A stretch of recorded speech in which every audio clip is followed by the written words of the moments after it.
Physics वाला versus Allen. I guess physics वाला। JEE 2024 में मैथ्स ने भाई लोगों के तोते उड़ा दिए थे। टीचर्स भी कह रहे थे बड़े बड़े कि भाई इस बार तो मैथ्स ने हल्ला ही मचा दिया है। तुम इस वीडियो के अंदर एक ऐसी बच्ची से मिलने जा रहे हो जिसका नाम है रोशनी और जिसने ये सारी बातों को गलत प्रूफ कर दिया। रोशनी ने स्कोर किया JEE में 2024 में 100 परसेंटाइल इन मैथमेटिक्स। भाई साहब क्या इंसाइट्स मिलने वाली है इस पूरी कॉन्वर्सेशन में। तुम अगर JEE एस्पायरेंट हो तुम्हें मजे आने वाले हैं। एंड तक इस पूरी कॉन्वर्सेशन को देखना और वीडियो को अभी के अभी लाइक कर दो, चैनल को सब्सक्राइब कर दो। आगे चल के डिकोडिंग टॉपर सीरीज में हम बहुत सारे 100 परसेंटाइलर्स और टॉपर्स यहाँ लेके आने वाले हैं। तो रोशनी अपने बारे में थोड़ा सा यार व्यूअर्स को बता दो कि तुम अभी कहाँ से पढ़ाई कर रहे हो, है ना, और कौन सी ईयर में आपने JEE दिया था। हेलो गाइस, दिस इज रोशनी बुलचंदानी। मैंने जेईई एडवांस 2024 में दिया था और मैं अभी आईआईटी बीएचयू में इलेक्ट्रिकल इंजीनियरिंग परस्यू कर रही हूँ। और और right now Roshni is working as a mentor in FNS mentorship program उंगली पकड़ मेंटरशिप। तो रोशनी का जो हाईएस्ट परसेंटाइल गया था वो गया था मैथ्स में, जो कि एक बहुत ही अनएक्सपेक्टेड सी चीज़ है। तो अब सीधा पहला क्वेश्चन रोशनी तुमसे मैं यही पूछता हूँ कि मैथ्स में ऐसा क्या किया था यार जो मतलब सीधा 99.9 ऑलमोस्ट 100 परसेंटाइल ही तुम लेके आ गए। यूजली बच्चों का उसमें ही सबसे कम होता है। तो क्या तूने रिसोर्सेज यूज़ किए थे, क्या तूने क्वेश्चन सॉल्विंग कहाँ से करी थी, तो थोड़ा एक बार ब्रीफ में बच्चों को बता दे। एक्चुअली हमें ऐसा लगता है कि हम ये कर लेंगे तो सब हो जाएगा यहाँ क्या, बट लेकिन एक आप रिसोर्स उठाओ और उससे ही मतलब अच्छे से दिल से करो। और मैथ्स इतना भी मतलब टफ होता है, तो इसीलिए उसमें ना मार्क्स गेन करना इजी हो जाता है। मतलब कम मार्क्स से अच्छी परसेंटेज बन जाती है। लाइक 70 के आसपास आपके 99 से 99.5 से ज़्यादा हो 99.5 जाती से है। ज़्यादा, हाँ। 5 से भी ज़्यादा हो जाती है। तो और डेली करने का कंसिस्टेंटली और शॉर्ट नोट्स बनाने की मैथ्स की, तो लास्ट मोमेंट पे आप को पूरा ऐसे नहीं कि रिवाइज कर रहे हो, कुछ क्वेश्चन ऐसे रखने के कि ओके। ये लिख दिए तो फिर लास्ट मोमेंट पे आप देखते हो। अच्छा, सॉल्विंग कहाँ से करी थी तूने मैथ्स में। मेरे कोचिंग का जो मटेरियल था वहीं से ही, मतलब वो मटेरियल काफ़ी अच्छा था। और उसके बाद पीवाई क्यूज अच्छे से करने थे। PYQs एंड कोचिंग का मटेरियल, कोई किताब वगैरह, हाँ। जैसे अभी आजकल सिंगेज बहुत लोग हाँ, लेके बैठे हुए हैं, तो सिंगेज वगैरह को सॉल्व करी थी। संगीत संगीत ऐसे उठाई थी, पर फिर ना मतलब मेरे टीचर ने मुझे कहा कि तेरा कोचिंग का बाकी है तो ये संगीत करने लग गई, ये क्या बात है। रोशनी एक ऐसी क्या वो चीज़ थी अगर तू अपने जूनियर्स को बताना चाहती है जिसने कहते हैं ना तेरी प्रिपरेशन को कम्प्लीटली गेम नहीं चेंज कर दिया उस चीज़ ने, वो क्या एक रियलाइजेशन था या फिर एक क्या वो ऐसी तेरी आदत थी जिसकी वजह से इतना हाई परसेंटाइल तेरा आया। हाँ, जब 11th स्टैंडर्ड खत्म हुआ था ना, तो एक पूरा का पूरा 11th का ऐसे टेस्ट हुआ था। और उस टेस्ट में मुझे ऐसा हुआ कि यार मुझे फिजिक्स में कुछ आ ही नहीं रहा है, और मतलब उसका टाइम ही बहुत कम था। और तो रिवीजन का इतना से वो मिला नहीं था टाइम, ठीक है। तो उस वक्त मतलब मेरा फिजिक्स बहुत ही गंदा गया था। और सब खत्म हुआ सब, फिर तो इतने गंदे मार्क्स आए मेरे फिजिक्स में। मैंने सोचा यार ये क्या, ऐसे इतना तो ऐसा तो नहीं चलेगा। फिर उस वक्त मुझे किसी ने से टीचर्स को जिन्होंने सजेस्ट किया कि यार ऐसे तुम नहीं करो, शॉर्ट नोट्स वगैरह बनाओ तो तुम्हें लास्ट टाइम पे। तो उस टाइम पे I was like short notes बनाते थे। मैंने सबसे पहले फिर फिजिक्स के ही बनाए थे, क्योंकि आई वाज़ लाइक ये इसमें तो ही वो ऐसे मैं थोड़ा स्टार्टिंग में लेज़ी थी। तो तो मैंने फिजिक्स के बनाए और फिर अच्छे मार्क्स आए मेरे फिजिक्स में। मुझे फर्स्ट इलेक्टिव फिजिक्स था ना, वो बहुत सही गया मेरा। तो आई वाज़ लाइक वाओ, ये तो अच्छा हो गया। फिर मैंने सभी में ही बनाए शॉर्ट नोट्स। और ओके, सो तो short basically notes game short changer है। Notes is the game changing thing. Okay.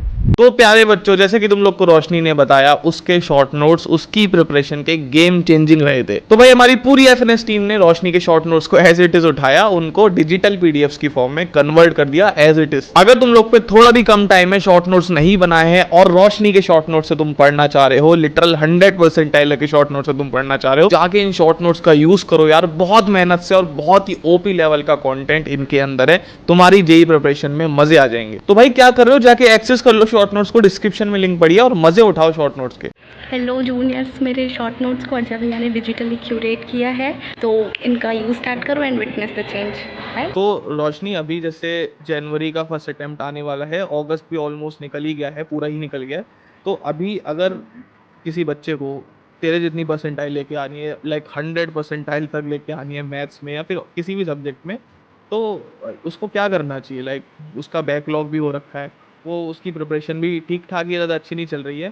तो क्या पहली बात तो क्या वो कर सकता है, और दूसरी चीज़ अगर कर सकता है तो कैसे कर सकता है, क्योंकि तू मेंटर भी है तो थोड़ा सा उस तरीके से बता सकती है।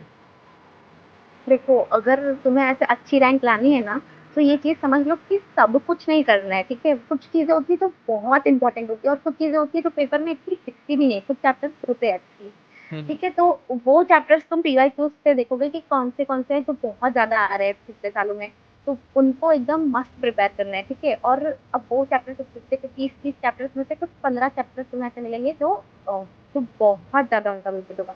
और बाकी के कुछ होंगे वो कि हम्म। मतलब 20 चैप्टर तुम्हें अच्छे से करने हैं, वो तुम कर लो और शॉर्ट नोट्स उनके रिवाइज़ करो रोज़-रोज़। जैसा मैंने कहा ना कि कंसिस्टेंसी से हम्म। रोज़ पढ़ोगे ना वो सारे चैप्टर्स को एकदम ऐसे दिल से तो हो जाएगा। सो बेसिकली हाई वेटेज वाले टॉपिक्स को टारगेट करो और शॉर्ट नोट्स को बिल्कुल ना एकदम चाट जाओ पूरा अच्छी तरीके से। सो रोशनी, एक बहुत इंपॉर्टेंट क्वेश्चन आता है कि अभी अगर हमको टॉप रैंक्स निकालनी है, तेरे जैसी इतनी हाई परसेंटाइल, इतना हाई रैंक टारगेट करने, तो मैक्सिमम कितना टाइम पढ़ना चाहिए, एंड तू कितना पढ़ती थी, तो वो भी अपने जूनियर्स को बता सकती है। हुँ, मैं तो ऐसे दिन में 10 घंटे जितना पढ़ती थी, 10 हम्म। घंटा कभी 11 हो जाए ऐसा। बट अगर तुम्हें एकदम ऐसे अच्छे से वो करना है कि मतलब ज़्यादा ही एकदम अच्छे से निकालना है अपना, तो 14 आवर्स मे बी 14-12 आवर्स ना 12 रोज़ आवर्स। पढ़ना है कंसिस्टेंटली, कंसिस्टेंसी बोलते हैं। Consistency is the key. Basically तुम एक दिन में 20 एग्ज़ैक्टली घंटा पढ़ो, उसके बाद 2 घंटा पढ़ो, उससे कुछ नहीं होता। वही, तो अगर उससे तुम कुछ नहीं दस होना है। घंटा भी पढ़ लोगे तो रोशनी जितना परसेंटाइल ला हुँ, सकते हो। सो गाइज, रोशनी से एक छोटा सा क्वेश्चन जो मैं खुद भी पूछना चाहता हूँ। लेट्स से रोशनी, तुम्हें एक कोई चैप्टर कंप्लीट करना है, लेट्स से इलेक्ट्रोस्टैटिक, तो एकदम जे एडवांस लेवल तक का, तो उसका क्या प्रोसीजर रहा, तूने किस तरीके से उस चैप्टर को फ्रॉम वॉचिंग लेक्चर्स या फिर from attending classes to finishing that chapter by testing, तो वो क्या प्रोसीजर रहा, वो अपने लाइक स्टूडेंट्स को, जूनियर्स को तो बता सकती है। एक तो मतलब जो भी हमें चैप्टर चल रहा है उसके साथ-साथ में वो खत्म होते ही आप शॉर्ट नोट अच्छे से बना लो। और शॉर्ट नोट ऐसे बनाओ कि एग्ज़ाम के 1 दिन पहले भी उठा के देखो तो आपको सब याद आ जाए कि हाँ, ये है और ये सब। और उसके बाद है ना जो मॉड्यूल जो कोचिंग का मटीरियल लगता है वो तो करना ही है। अगर आपको ऐसा है कि बहुत ही सही करना है तो कोई एक पब्लिकेशन जो आप स्टार्टिंग से आपको बहुत ही कंफर्टेबल लगता है, मुझे डीसी पांडे लगता था। तो उसके जो अच्छे खासे लेवल्स होते हैं जैसे लेवल 2, फिर उसके आगे के जो रहते हैं सिंगल हम्म। सिंगल करेक्ट कर लेना, मल्टी करेक्ट ये सब जो होते हैं मैथ्स का कॉलम ये सब। और फिर उसके बाद पीवाईक्यूज सबसे इम्पोर्टेंट है, पीवाईक्यूज तो करनी है। और पीवाईक्यूज एकदम कौन से पुराने ईयर भी के? नहीं है। पीवाईक्यूज लाइक ऐसे जो थोड़े रिसेंट ईयर के हैं ना 2015 से अगर आप देखोगे तो 2015 के बाद अच्छे हैं। ओके। मतलब वैसे रहते कुछ आते हैं, उससे पहले के तो बहुत इजी ओके, सो बेसिकली एक कोई रेफरेंस बुक, उसके बाद पीवाईक्यूज एंड शॉर्ट नोट्स बहुत इंपॉर्टेंट चीज़ है। ये तीन चीज़ें कर लोगे, किसी भी चैप्टर को रोशनी जितने लेवल पे तुम कर सकते हो। सो रोशनी, एक और इम्पॉर्टेंट क्वेश्चन है कि how to revise any like subject, any not subject, any chapter. Any chap अगर मैं तो कहे मतलब स्टार्टिंग से ही कहती हूँ कि शॉर्ट नोट्स बनानी ही चाहिए क्योंकि ये वाली चीज़ मुझे भी बहुत लेट रियलाइज हुई थी। तो शॉर्ट नोट्स अगर बनाई होगी ना तो फिर बहुत ही जल्दी रिवाइज हो जाएगी क्योंकि आपको पता है कि आपने मतलब उस टाइम पे जब समझ के लिखा होगा तो आपको यही चीज़ समझ में आती है और ये चीज़ आप इम्पोर्टेंट भी है क्योंकि जब टीचर पढ़ा रहे हो तो पता होता है कि ये इम्पोर्टेंट है और तो बस वो शॉर्ट नोट्स करो और कुछ ऐसे 10-12 क्वेश्चन एक चैप्टर के निकालो जिसके अंदर सारी वेराइटीज कवर हो जाती हो। जैसे कि रोटेशनल मोशन हो गया तो एक जो है जो मतलब चीज़ों का वो मोमेंट ऑफ इनर्शिया कैलकुलेट करा है दूसरा टॉप एंगुलर ये सब तो वो सारे कुछ ऐसे क्वेश्चन स्पेसिफिक रखो अपने पास। अब वो तुम्हारे एक चैप्टर का तुम 2-3 घंटे में अच्छे से कर सकते हो। वो chapter okay, so plus basically short notes बनाना बहुत इंपॉर्टेंट है according to Roshni. Plus mark question जो होते हैं जिनके अंदर सब कुछ एक बार रिवाइज हो जाए, उनको मार्क करके रखो एंड डिवीजन के टाइम उनको सॉल्व कर लो।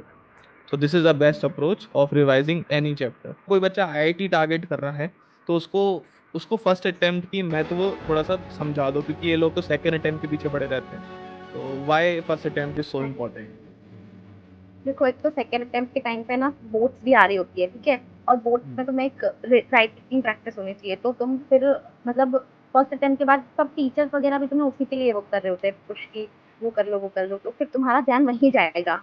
और तो मतलब फिर जो फर्स्ट अटेम्प्ट के लिए मतलब फिर सेकंड अटेम्प्ट के लिए इतनी प्रिपरेशन नहीं हो पाएगी और जितना अच्छा मैंने जितने देखे अपने दोस्त वगैरह हैं क्या उन सबका फर्स्ट अटेम्प्ट में ही बेटर आता है। और जब फर्स्ट अटेम्प्ट अच्छा कर लेते हो ना आप तो उसके बाद क्या होता है कि आपके पास जितना जनवरी के बाद जो टाइम बचता है मई तक क्या-क्या वो सारा तुम एडवांस में दे सकते हो और उधर से ही अच्छा वो कर सकते हो। और बोर्ड्स को भी बिल्कुल। तुम ऐसे फ्रीली पढ़ सकते हो। फिर नहीं तो बोर्ड्स का प्रेशर, सेकंड अटेम्प्ट का प्रेशर। हुँ, हुँ। बिल्कुल। तो अगर आईआईटी जाना है तो भाई फर्स्ट अटेम्प्ट ही करो, उसके बाद तो फिर टाइम ही नहीं मिलता सेकंड अटेम्प्ट में तो। और ड्रॉपर्स भी, अगर कोई ड्रॉपर भी सुन रहा है, ऑब्वियसली सुन रहा होगा, यार फर्स्ट अटेम्प्ट ही है जो तुम्हें टारगेट करना है, क्योंकि सेकंड अटेम्प्ट एक तो इतना हाई कॉम्पिटिशन हो जाता है उसमें, एंड ऊपर से उसका लेवल भी बढ़ जाता है ना? तो वो दिक्कत आ जाती है। हुँ। सो रोशनी, एक लास्ट क्वेश्चन तुमसे कि जैसा कि लाइक बच्चे टेस्टिंग दे कर रहे होते हैं, कोचिंग के टेस्ट दे रहे होते हैं या कहीं से भी टेस्टिंग कर रहे होते हुँ। हैं, तो क्या सही तरीका होता है, किस तरीके से टॉपर्स अपनी टेस्टिंग करते हैं एग्जाम में, है ना, एग्जाम से पहले बेसिकली, और क्या फ्रीक्वेंसी रहती है टेस्ट देने की, क्योंकि बहुत बच्चे क्या करते हैं ना कि बस एक बार सिलेबस हो जाए उसके बाद टेस्ट देना स्टार्ट करेंगे, तो उसकी वजह से क्या होता है ना, कभी उनका वो एग्जाम टेम्परामेंट डेवलप नहीं हो पाता, क्योंकि सिलेबस होते होते तो एग्जाम आने हाँ, जाता है। तो क्या एग्ज़ैक्टली। लाइक तेरा क्या स्ट्रैटेजी, तेरी क्या टेस्टिंग स्ट्रैटेजी रही थी अपने टाइम पे? अ, मेरे ना कोचिंग में जो 15-15 दिन पे टेस्ट होता था, मैं वही देती थी और हुँ, पहले मैं सिर्फ़ देती थी ब्लाइंडली बट उस एक पॉइंट के बाद मुझे ऐसा हुआ कि मतलब इतना ज़्यादा वो हो नहीं रहा था ऐसे यानी डेवलप इम्प्रूवमेंट नहीं हो रहा था। तो फिर ऐसे यानी टीचर्स वग़ैरह ने कहा जैसा कि मैंने बताया कि टीचर्स ने फिर बता जाता है हुँ, हुँ, थोड़ा-सा बीच में। तो उस टाइम पे मुझे टीचर्स ने कहा कि तुम ऐसे कैसे टेस्ट देती जा रही हो, थोड़ा वो करो एनालिसिस करो टेस्ट का। तो फिर टेस्ट एनालिसिस इतना इम्पोर्टेंट होता है, टेस्ट देने के बाद ऐसे बैठ जाना से कुछ नहीं होता है कि टेस्ट दे दिया, ये पता चल गया इसमें वीक हूँ, ये है, वो है। हुँ, हुँ, टेस्ट एनालिसिस करो, जो तुम्हारे गलत गए ना क्वेश्चन्स उनको ऐसे यानी याद रखो, मतलब याद नहीं समझो उनको और हुँ, उनको सॉल्व करो। फिर मतलब यानी एक बार गलती की तो चलो समझ में आई, बट फिर वो गलती नहीं सुधरी, वो बहुत ही गलत बात है। तो हुँ, चीज़ें ओके, हुँ, okay. So basically test analysis बहुत इंपॉर्टेंट है, एंड हर 15 दिन हाँ, में टेस्ट देना लाइक कंपल्सरी समझो। मैं तो कह रहा हूँ अब तो ऐसा टाइम आ गया, हर हफ्ते एक टेस्ट देना स्टार्ट कर दो, है ना, एग्जाम एकदम ही पास आ गया है। ठीक है। हुँ। सो एक छोटा सा सेगमेंट है पॉडकास्ट का जिसमें हम रोशनी से कुछ रैपिड क्वेश्चंस पूछेंगे, जिसको हम रैपिड फायर कहते हैं, तो रोशनी उनका आंसर जल्दी जल्दी बता रही होगी। पहला क्वेश्चन, फेवरेट टीचर? ऑनलाइन में अरविंद सालिया सर और ऑफलाइन में मेरे कोचिंग के एक श्रेयस सर थे वो, okay. Favourite subject? Chemistry. Toughest phase in JEE journey? जब रोटेशनल मोशन शुरू हुआ था तब ओके। Dream college? आईआईटी तो कहूँगी ऑब्वियसली। आईआईटी वो। ओके। Biggest mistake? अ, जब मेरा टफेस्ट फेज़ था तब मैं एकदम ऐसे बहुत ही हो गई थी कि मतलब तभी इसलिए वो टफ था कि उस वक़्त मेरा पढ़ना बहुत ही कम हो गया था। Okay. Motivation versus discipline? Discipline online या फिर was there offline? Depends on person to person but for me it was offline. Physics वाला versus Allen? I guess Physics Wallah. Okay.